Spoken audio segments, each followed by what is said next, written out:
Have you ever thought that CrossFit is too intimidating to start, or you got to get fit before you start doing it? Well, this video is for you. Today, I'm here with longstanding member Jesus, and we're gonna talk about his experience when he was first walking into the CrossFit gym and why he's here years and years later. Stick around and see why CrossFit isn't just about the workouts. It's about growth, it's about connection, it's about becoming the best version of yourself one day at a time. What's up?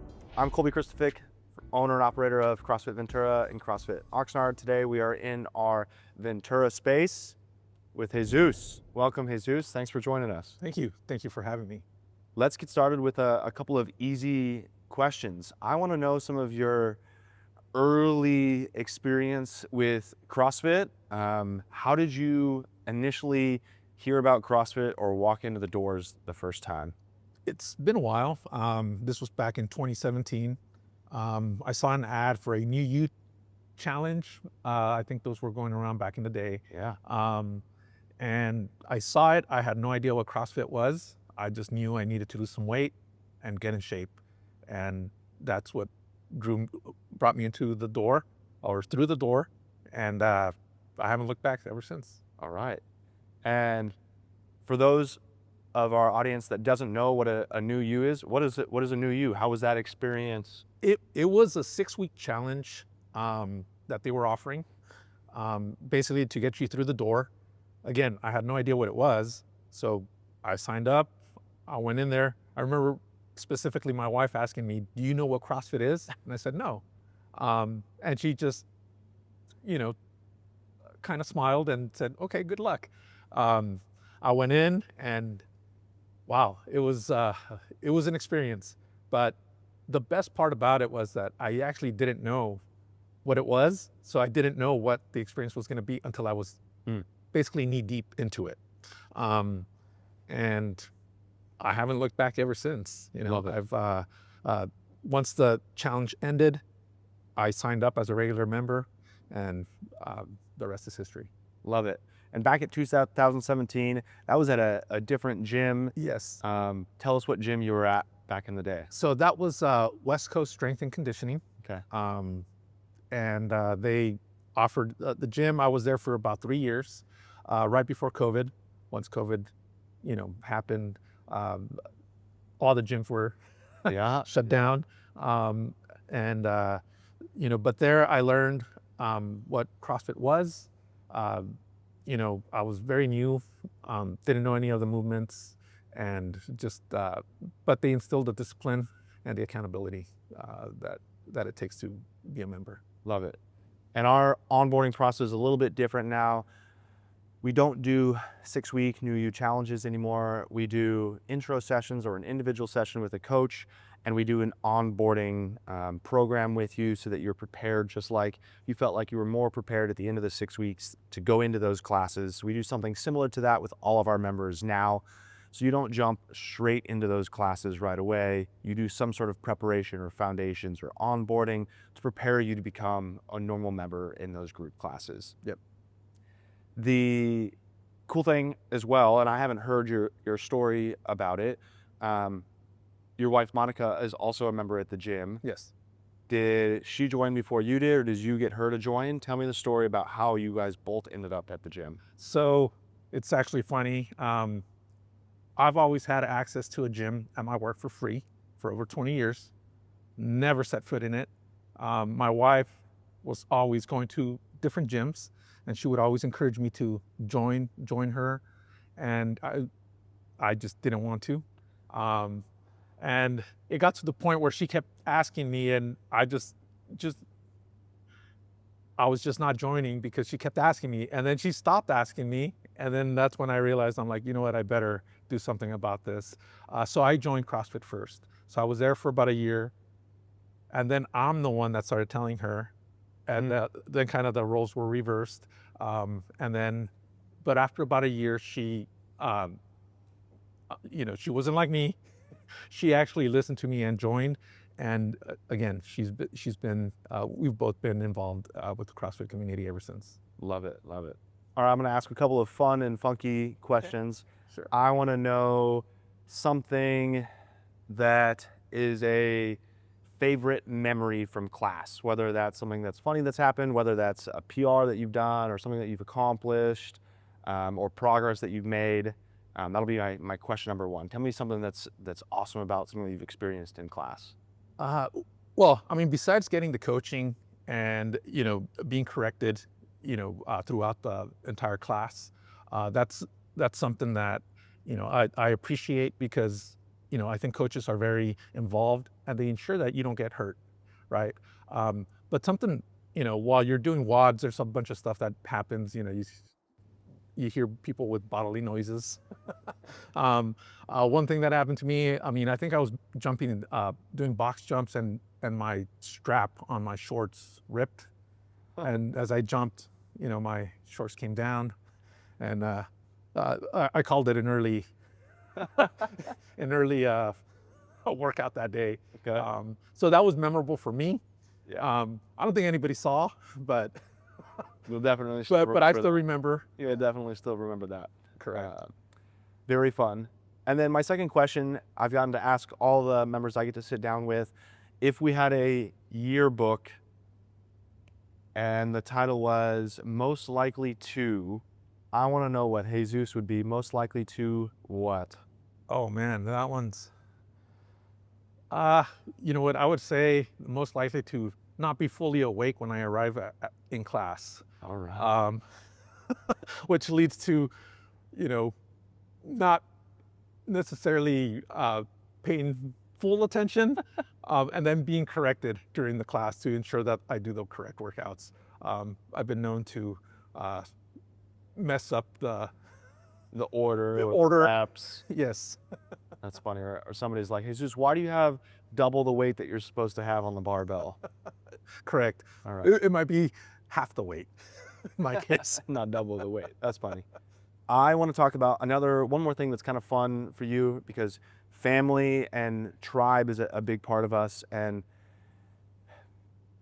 nicknames are kind of a fun part of that. And not saying that your nickname came from us, but being called a nickname is definitely an indicator of you're comfortable with people around you and you've got a nickname. Tell me what your nickname is, where you got it. Not that it's from CrossFit, but where you got it and how you like it. No, so my nickname for Jesus, it's a universal one.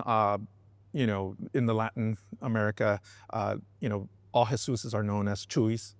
So that's been my name since I can remember, a little kid.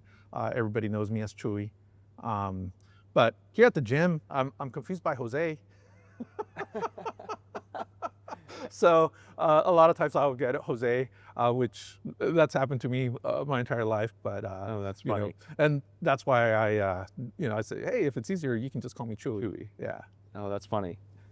And we definitely have in our Oxnard space, we've got your name up on the board every once in a while as Chewy, Yeah. not Jesus. Yeah. Love it. So speaking of community and tribe, how has our community or the community, CrossFit community in general, shaped your experience at your West Coast Strength and Conditioning, at Forward Functional Fitness, CrossFit Ventura, or Oxnard movement? Share a little bit more about your experience with community. So,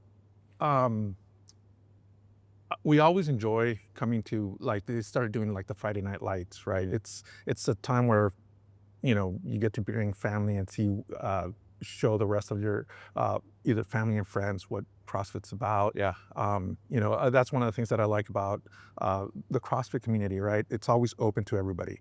Nobody's judging. Nobody cares. They just want you to come in and join and, be part of the community. That's one thing and it's happened everywhere, whether it was West Coast, Forward, CrossFit Ventura, and now especially Oxnard movement. Yeah. So it's become part of your lifestyle. Now it's like my daily work routine. So, Yeah. Everybody has a routine. You have to, get up, go to work, and go do the WOD is part of that routine for me. Good. Whether, and of course you take days off, just like you look forward to your days off. It's the same thing. Yeah. But it's become part of the lifestyle that, for my everyday life. Yeah. So I love that. That's definitely the objective, is that we stick around long term and it becomes part of our life. That's kind of a running joke inside CrossFit. Is, you know, it's not a workout, it's a lifestyle. But it's definitely true and rings true. We talk about community and surrounding yourself with those people.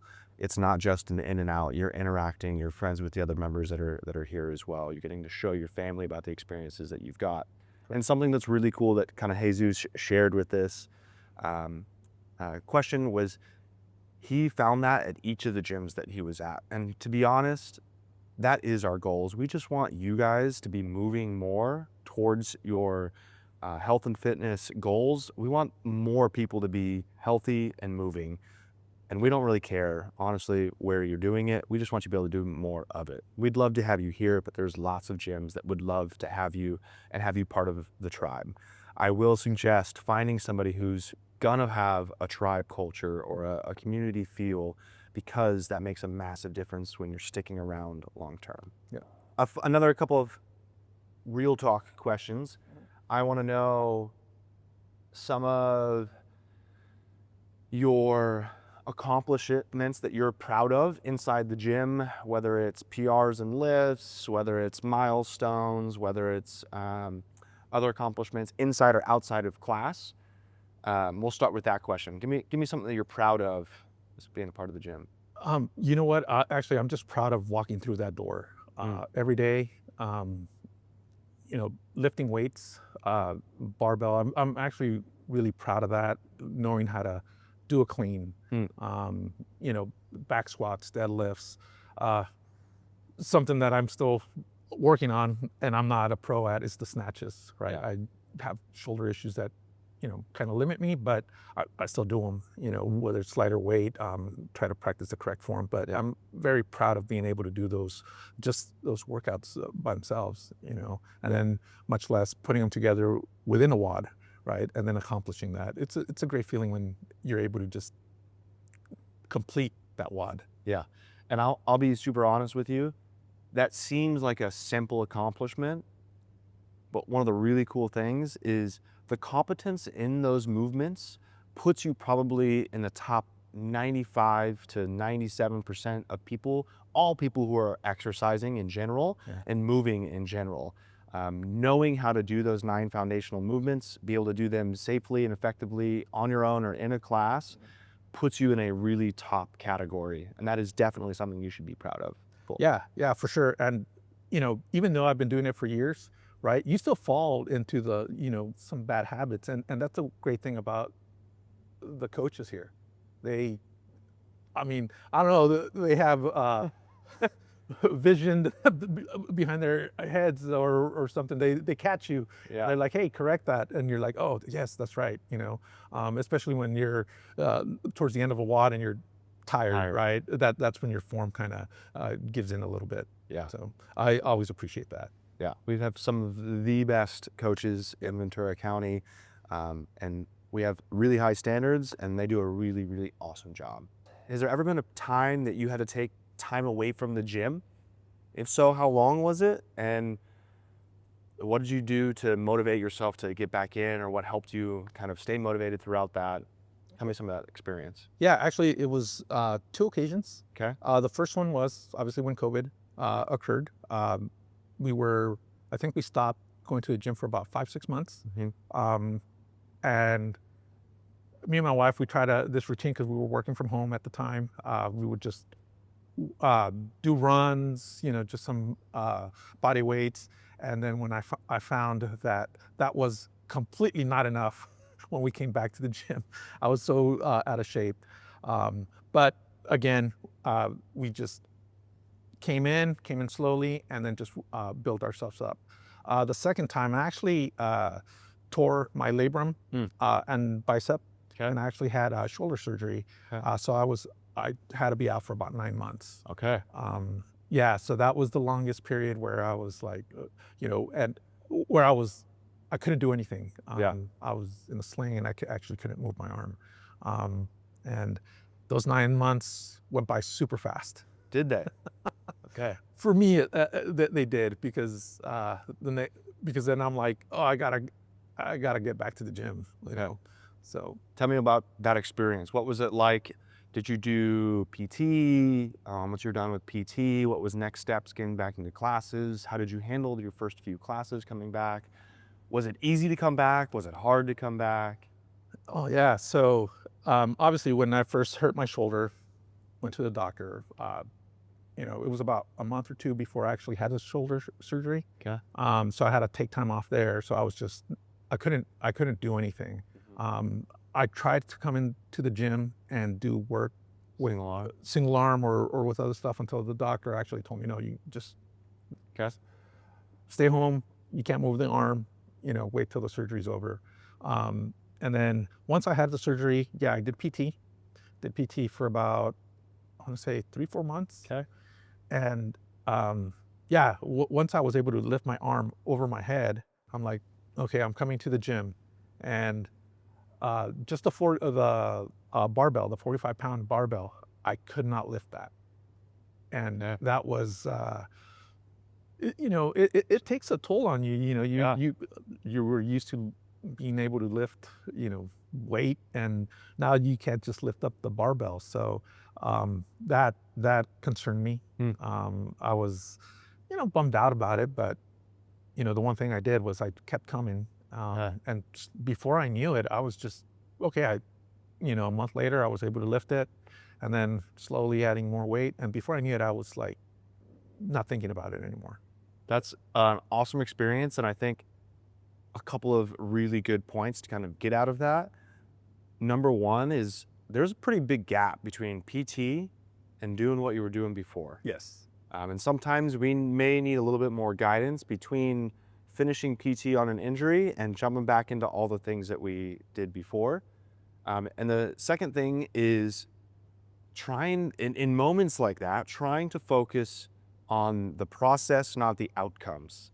And the process is just showing up and not worrying about how much I can lift, what I could do before, what I could do now. Yeah. But the process of, I just got to drive there, I got to show up, and I got to do what I can do. Just got to drive there, and I just got to show up, and I got to do what I can do. Yep. And we can see how that handled and worked out. Yeah. Yeah. And again, big props to the coaches, right? I would come in and they knew about my injury. They would scale the workouts to make me be able to do a workout and not hurt myself. Great. My final question for you, we can actually kind of ask our audience this, or you can tell our audience this, is if you could give advice to somebody who's intimidated or scared or, thinking they got to get fit before they start CrossFit, what is your best advice for that person? It's funny. I've talked to a lot of people, try to encourage them to join, and the first response is like, well, they kind of feel like they need to get in shape to come to the gym. Yeah. And I always tell them, no, that's what the gym is for, so that you can get into shape. So a lot of people have that fear, that intimidation, especially coming to a CrossFit gym. Yeah. The one thing I always tell them is, don't worry about anything. Just walk through that door and just pay attention to the coach. The coach will assess you. They will see where you're at, and they will guide you. And the one thing that you will see, especially in the CrossFit community that I've been a part of, is everybody encourages you. Nobody's here to judge you. Everybody's gonna encourage you, want you to do good, and they just want to spread that health, right? That fitness mindset. Yeah. So if anybody's intimidated, don't, just walk in. Don't be embarrassed. Walk in. You'll be greeted, and you will be coached, and Cool. Thanks for sharing. Yeah, for Jesus, I appreciate it. Yeah. Guys, if this story resonates with you at all, maybe it's time to reach out to us or reach out to your local CrossFit gym. There's people like Jesus all over our spaces with awesome stories and great insight on what it's like to be a part of a CrossFit gym. Like this video, subscribe for more content on a weekly basis. If you want to reach out to us, look on our description down below. You can always check out our website, oxnardmovement.com. and reached out to us. Would love to talk with you, see if this is a good fit for you or where we think you should head in your next direction. Have a good one, guys. We'll see you next week.